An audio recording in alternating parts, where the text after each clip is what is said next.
Hello and welcome to the news at 10. Breaking news in the footballing world today. After a run of frankly abysmal results, Blyth Spartans manager Jay Edworthy has been accused of attempting to bribe Vanarama national referees in order to garner results for his team. Whilst manager Jay Edworthy has denied these claims, we here at the news at 10 have exclusive footage of the alleged incident, which does seem to indicate that these accusations may well be founded.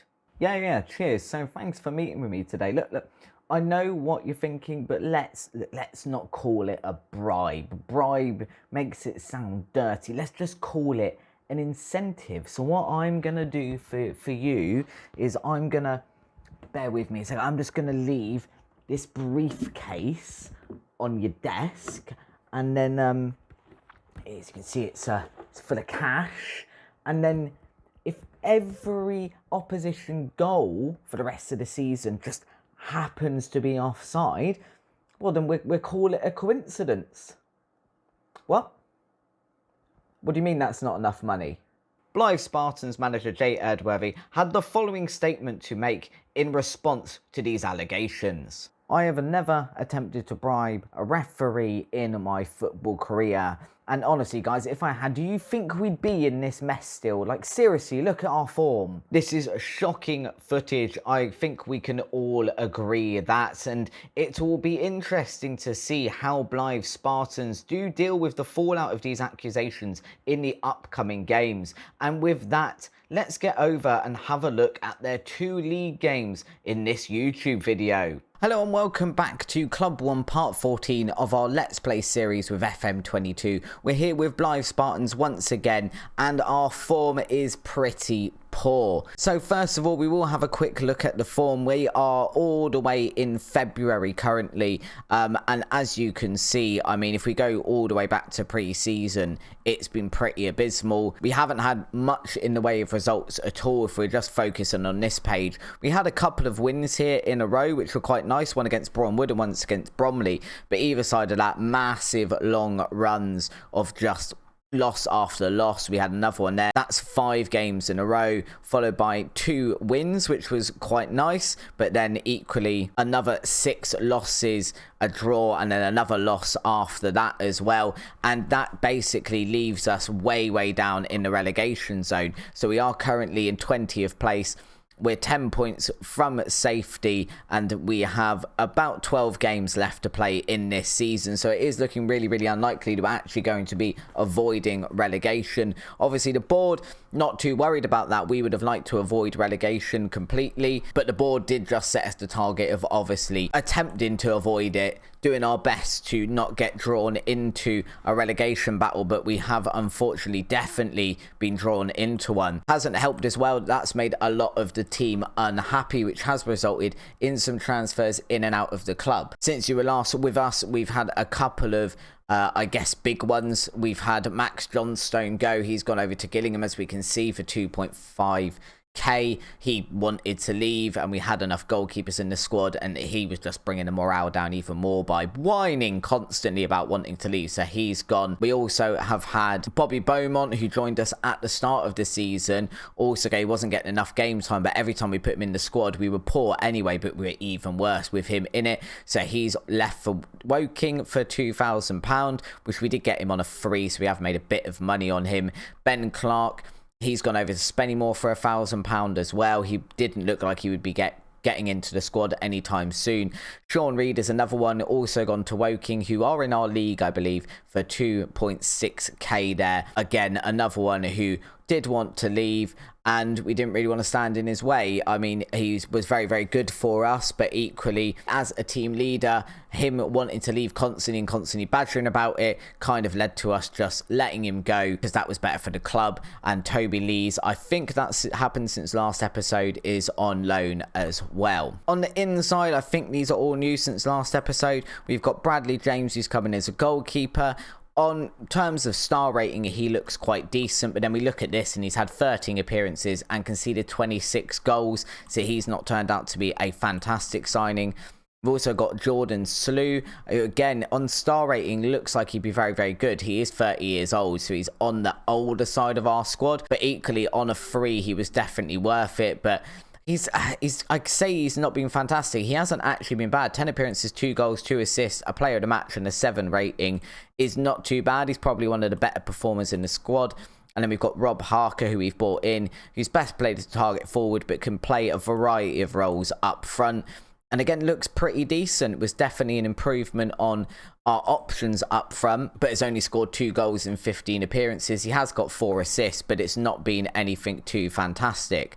It does mean that we've dropped back to a 4-4-2, and we've tried to see if that will do anything for us. It has actually given us some better results compared to what we were doing before, but it definitely has not dragged us out of this relegation battle, and I think we are going to be very, very hard pushed now to actually get out of that relegation battle. We have got our first match here against Tranmere. This is the team we are going to be using to attempt to just get a win or a draw or something. Some points on the board. That'd be lovely. We've got James in goal, back forward McHatey, Brownsword, Brookwell and Quirk. We've then got Grattan, Young, Sharif and Richie Holzer in midfield.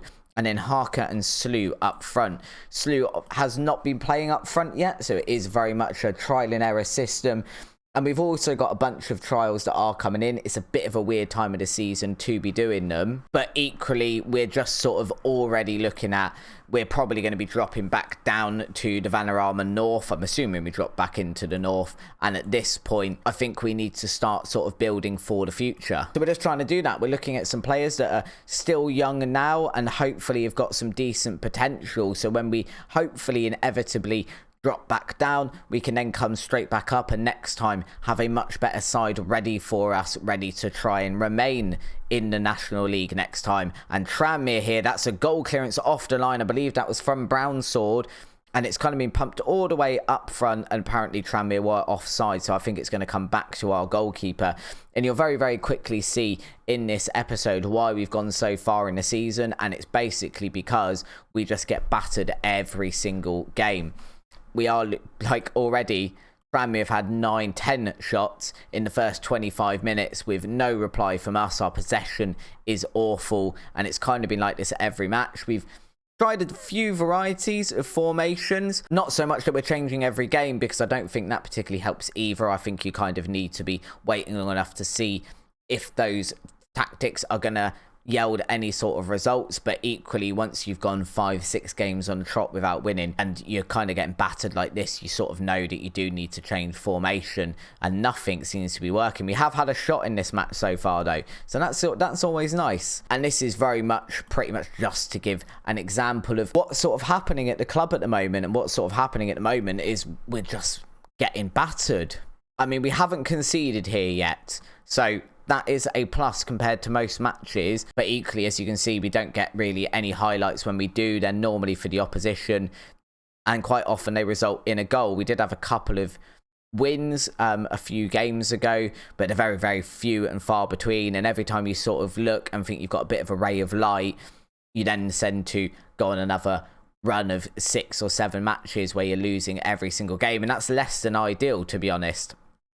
I feel like we're a bit better defensively with this 4-4-2. It's definitely not the formation I want to be using long term. So we're going to start having a look at players that can come in for next season, maybe for a 4-3-3 formation or even a 4-2-3-1. Apparently, a penalty's been awarded. And my question to that Brownsword, again, I believe on last episode, he was the guy who gave away a penalty as well. Loves a bit of YouTube, this Brownsword. Loves showing us up when we are live. I believe last time it was him, and to be honest, if you look at that cross that was coming into the box before that penalty, it wasn't near anyone. I mean, it was basically 15-16 feet above the goal. Why would you need to make a penalty? You just look at the ball fly over your head as it disappears into the crowd and off the pitch and take the goal kick. There's no need to be giving away that penalty, really. And I think this is sort of the naivety that the team has got. Some of them are quite young. Some of them just aren't up to scratch and just aren't good enough. We can kind of see here, we're going to bring on Scott Lever for Seb Quirk. Seb Quirk on a 6.2, and I've just seen as well, Jacob Grattan is on a 6.1 rating, which is not ideal either. So we are going to bring on O'Donnell for him. We'll put O'Donnell on an attack role. If we could go and get a goal in this game, we'd just encourage the team. If we could go and get a goal in this game, that'd be good. But instead, we're going to see a free kick here for Tranmere. And the worry is here, it just goes in. I mean, if it's on target, it's not, luckily for us. I definitely don't think James is the goalkeeper for the future either. Although he is on a 7.2 rating. And I guess given the amount of shots you can see that Tranmere have had on target, he's probably had a pretty decent game. He just seems to concede an awful lot of goals as well. Part of that obviously is going to be down to our defence, because our defence is awful. Our attack's not much better in certain games. I mean, that pass there, or an attempt at a cross into the box, was never getting anywhere near. Richie Holzer has managed to stop the counter-attack here from Tranmere. It's out wide to O'Donnell. He's kind of nodded it forward. No one there. We've got two strikers up front. Neither of them are really there to sort of pick up those loose balls either. It's very much, I think it's going to be a rebuild for the future. It's another penalty. Oh, I think that bribe we gave the referee needs to be given back. Not that we've ever given a referee a bribe. I maintain I have never ever bribed a referee since I've been a football manager. I pay other people to do the bribes for me. I mean, I should probably stop talking before the board fine me, because I don't have any money left. Either way, our form is definitely not improving, and I stand by my statement that you would have seen on the news at 10 if you happen to have watched that recently. I feel like if I had been bribing referees, our form maybe might have seen an upturn, and so far I really don't feel like we've seen any sort of upturn in our form. In fact, we seem to get constant stuff like this, whereas actually we hadn't conceded a goal, and in order to counteract that, our players start giving away penalties. We do have another substitution to make. I mean, I'll make it just because I'm going to take off Brockwell and bring on Buddle, but the substitutions just don't make any difference either. I mean, we'll have a quick look at the next game, see if we can get anything out of that one either, but I think we kind of need to resign ourselves here to having a very short season on YouTube and kind of just rebuilding for next season now, and hopefully we can have a good season with Blyth Spartans next season and come straight back up. And as you can see, we have got a few trials coming in. We're going to go deal with them. We'll be back in a second for that match against Chesterfield. So just before our next match, we have made a new signing in Jake Turner. He's a 24-year-old goalkeeper. He comes over to us from Newcastle. He has been on loan at Morecambe and Colchester and some other places as well. And we're basically bringing him in, hopefully, for him to be the goalkeeper next season. He does seem quite capable, at least on attributes. So hopefully that will turn out to be a decent signing. We've got a match against Chesterfield now, though, who are second in the league, so we're expecting this one to be a very, very difficult one. And we have dropped back to the 4-3-3 we were using last season, as well as the start of this season, with lots and lots of success, and hopefully we can use that one and get a decent result here, although I'd be very, very surprised. This is the team we're going to be using for that one. It's Turner in goal. We've got Liddell, Cunningham, Buddle and Quirk as our back four. Sharif, O'Donnell and Ramshaw in midfield, Grattan and Brown Sterling out in the wings, with Balde up front, although I've just realised it's Balde up front. I don't want him up front at all. He's absolutely a pile of dog doo-doo, so we're going to bring on Rob Harker, who is looking a little bit tired, but he should have more than enough to see out this match. We have got a lot of tired legs already before we've even started, which is less than ideal when you're facing the second place team in the league and you're down in the relegation zone. I guess we kind of put this already going, we're probably not going to get too much out of this match. It's very much a trial, just a play around match, and if we can get a decent result, all the better. If by some stretch you've managed to enjoy today's episode and you love watching my pain and suffering on YouTube, then please do drop a like down on the video. It really does help out with the YouTube algorithm, and it'd be really fun if we get some more people to follow along with this series, especially now it's going to end up being even more of a rebuild with Blyth Spartans. Fun fact as well, despite our absolutely abysmal form and the fact that I'm now accidentally spending over wages because I brought in players because players were saying they wanted to leave, so I kind of assumed I'm going to need to bring in players because these guys are going to want to leave, so I'm going to get replacements for them, and then I couldn't shift any of the players, so I've ended up overspending on the wages. The board have still, Jesus Christ, the board have still paid for me to get a coaching badge which based on the results we're getting, I probably need, because I cannot string a good set of results together to save my life. I've just seen as well, Parker, who I said would probably be able to see out the match, is injured, and we've just basically assisted Clark there. It is a good goal, to be fair, hit first time from way outside the area, but also we have basically gifted that one to him. And now we could bring on Jordan Slew there, but I think we'll bring on Brown Sterling. I don't want to bring on Young. Bring on Slew, put him out on the wing, and Brown Sterling can go up front instead. Brown Sterling, I know it's been a step up in quality, but he's had a very, very quiet season. I was hoping after his sort of breakout season with us in the Van Rama North League, and the potential that he had, that coming up to the National League, I wasn't expecting to do well straight away, but was hoping that he'd kind of grow into the league, and he really, really hasn't. He scored 5 goals so far this season, which isn't a great return, to be honest. Saludo has managed to get a header at the back post and put it past the goalkeeper. That was actually a pretty decent move there. Is the comeback on? I don't think we're getting out of the relegation zone. I think we've got too much ground now. We'd have to pretty much win every game. But Liddell there, just with a really, really big cross from deep into Slew at the back post, who's managed to meet that one with his head. And we have drawn back level with second place Chesterfield. Maybe coming back to this formation might be the answer now. Maybe we've been away from it long enough that coming back to it will be enough of a change that it will sort of throw opposition teams off, and we're a bit more familiar with this tactic. So maybe it's the way to go. We'll find out, I guess. Do we get a result against Chesterfield? I feel like this might kind of determine whether it's a good idea or not. We were using this one up until the point we started losing loads and loads of games with it, and then you get that email sort of from the journalists as a news article on Football Manager where it goes, you're unwilling to change your tactics, which is basically FM22 giving you a little bit of a nudge in the ribs and going, that this isn't working. You probably need to go and change this. Have you thought about changing your tactic because you're shit? Is basically what it's saying.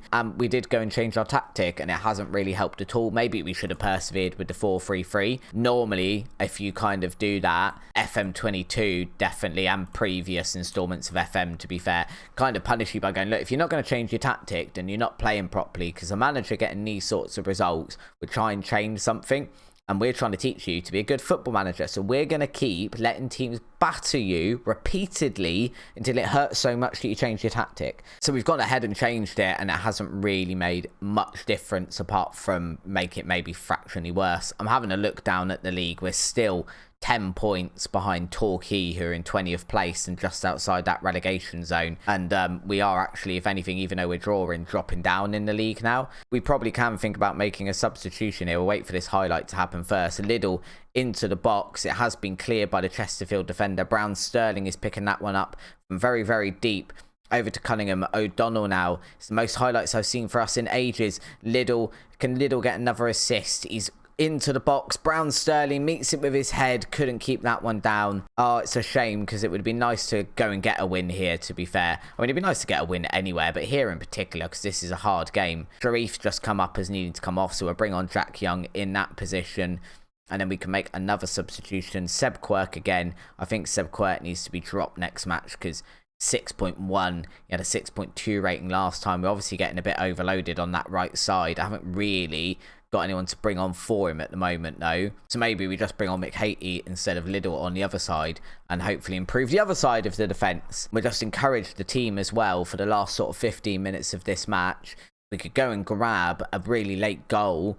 That would be great. I mean, even a 1-point draw at this point, at the point we are in the league, where we are just basically the bit of a joke team in the league, then I'll take a point, I guess. It's just not going to make a lot of difference. And Turner there rushing out to try and get hold of that ball, completely missed it, almost let Chesterfield in there. It's not an ideal debut. I've just seen Seb Quirk has dropped to a 5.9 now as well. He is on a non-contract. I think he's one unlikely to be with us next season. So we have got a point out of this match against Chesterfield. We're kind of encouraged the team with that. Hopefully maybe they can take that to heart and sort of go, oh, maybe we're not that bad. But again, I think there's 24 teams in this, so that's 46 games. We've got another 10 games to go, and we're 10 points inside the relegation zone, so I don't really see we're going to get out of it. But you never know, it could happen. Stranger things have happened. And we'll just play through a little bit more. If we do get to the point where we look like we could get out of the relegation zone, then we will come back for the last few matches of the season. If we don't, then we'll probably just come back for the last couple and say our goodbyes to the Vanarama National League before heading over to the transfer window and rebuilding our team, really. Either way, this summer it's going to need a serious rebuild. If you have enjoyed today's episode though, please do drop a like down on the video. It really helps with the YouTube algorithm and helps support the channel, and it's always very much appreciated. We will be back tomorrow with the final episode of this season with Blyth Spartans, but if you can't wait until then, why not have a look at that video next?